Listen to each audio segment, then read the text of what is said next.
Hi students, Dr. Cohen here. Here to talk to you a little bit about Module 1, but I want to start out by saying that I am sorry.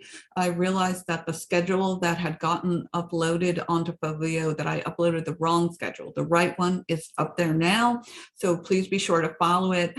And I just wanted to remind you all that for the discussion posts, the closing date that's listed in the discussion is actually for your response post, which is due a day later. So just as for instance, your discussion post for Module 1, the initial discussion post is due the 24th of May.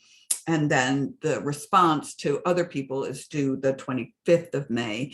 A couple of you didn't get that right for your initial introduction, but I recognized that I had uploaded the wrong schedule, so I didn't. You didn't lose any points for that.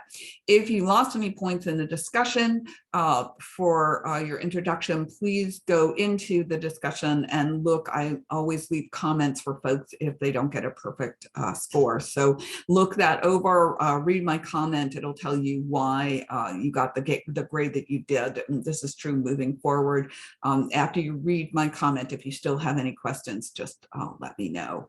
Okay, let's see. I wanted to share my screen and just go over a few things about what is due in Module 1. So let's go ahead and do that.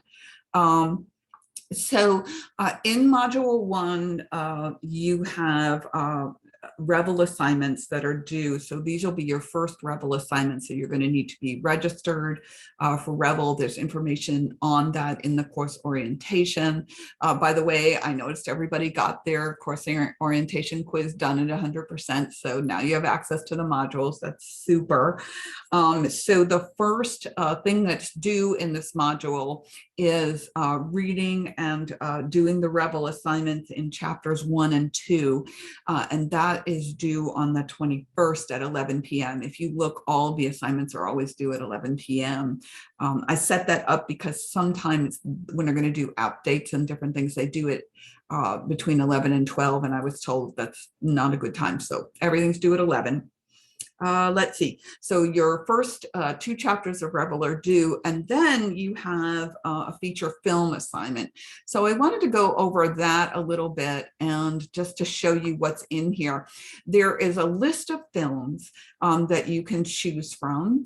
And I'm going to show you in just a minute that all of the films are available through the university's streaming services. So did you know we had streaming services? We do.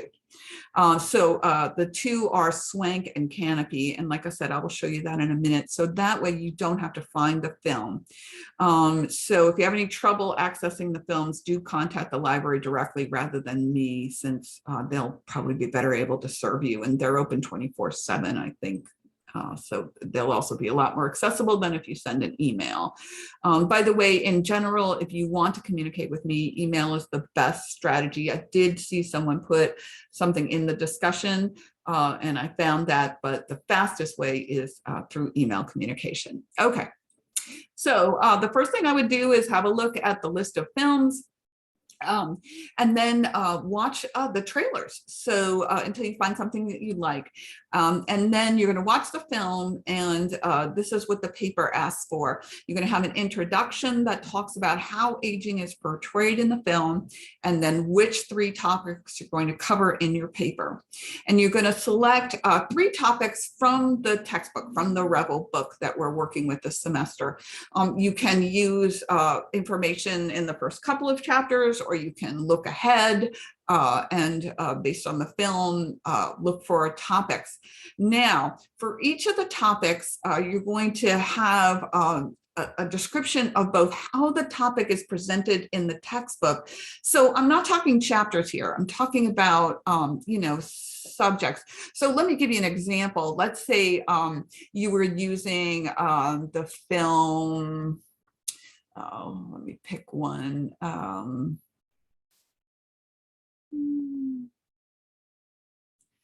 Driving Miss Daisy, for instance. And in Driving Miss Daisy, Holt, the driver, is primarily a caregiver for Miss Daisy. And so you might talk about caregiving. So you might look in the book and see how the topic of caregiving is covered, maybe pull out a few definitions, a few facts that relate to what you saw in the film. And then you're going to talk about how the topic is covered in the film itself. So you might talk about a specific scene in the film where where Holt, who's the driver, is caring for Miss Daisy, and how he does that and what that's like. So you can see, you want to make sure you have both how the topic is covered in the book and how the topic is covered in the film. And you'll do that for all three of the topics. And then you're going to write a conclusion that summarizes how all of the topics that you've covered in the book, kind of what they might have in common or what your findings are, that kind of thing.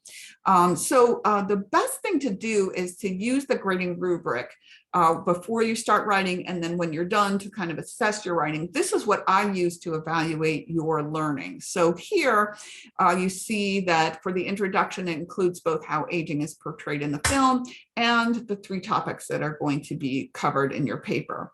And then for each of the topics, you're going to have information about how it's covered in the textbook, in the Rebel book, and then how it's covered in the film.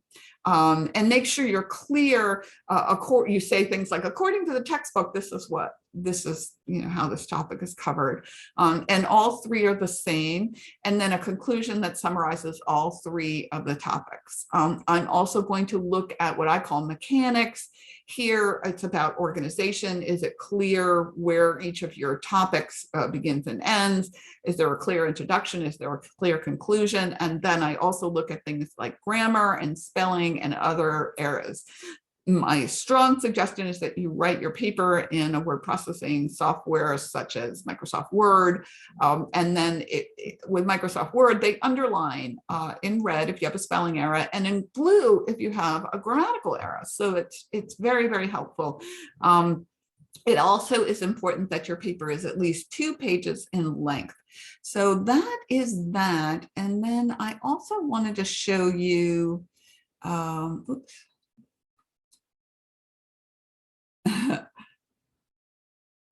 All right, so I also wanted to show you that in your on Folio, there is access to the films. So if you click on that, you'll see each of the films, and there's a link. These are the 3 films that are available through Canopy. These are the 4 films that are available through Swank. So you should just be able to click on a film, like I'll click here on Raging Bull, and wants me to log in. Of course it doesn't. Let's see what happens. And there we go. So now I'm in, and there is the film. So you can just watch it. Okay. All right. So let's see. Stop my screen share. Okay. So that is the assignment for module 1. And then in addition to the assignment, you also have a discussion. So each of your modules will have some readings, we'll have a writing assignment, and then we'll have a discussion. I just wanted to say, make sure that you carefully follow the discussion instructions. In this one, it's, and I think I'm just going to go ahead and screen share again. So this is the instructions for your module 1 discussion. And keep in mind, it's discussion post 2 because you had an introductory discussion. So, all right, so here it describes what we're looking at. It says, using the information contained in chapter 2, describe ways that aging in the United States is similar and or different from other countries in the world. And there is a word count. So again, I would suggest typing it into a word processing software that gives you the word count. I do pay attention to that. And it'll also help you with any mechanical errors. So, and then your response is to look for someone in your discussion group who wrote something different from yours. As always, there's no minimum word count for your response. And this is the same grading rubric for all of the discussions. All the prompts or questions are responded to. I look at mechanics, I look at word count. And if you submit your discussion late, your initial discussion late, like if you use the deadline that's in the discussion instead of the one in the schedule, you will get zeros for those moving forward. So now that you have the correct schedule, anyway, okay, so that's it for module 1. Please do email me with any questions and concerns, and I am very happy to meet with you. If you would like to meet at any point, just send me an email with some days and times that work for you, and we will set up either a phone call or a Zoom call to communicate. So hopefully module 1 will go well. I wish you luck with Rebel. I know there's a learning curve with the Rebel assignments. So for those of you that have never used Rebel before, hopefully that will run smoothly. And if you have any concerns, go ahead and use their help, that you can access help from them, or send me an email, but you're better off emailing them first if you're having trouble with Rebel. All right, thank you. Module 1.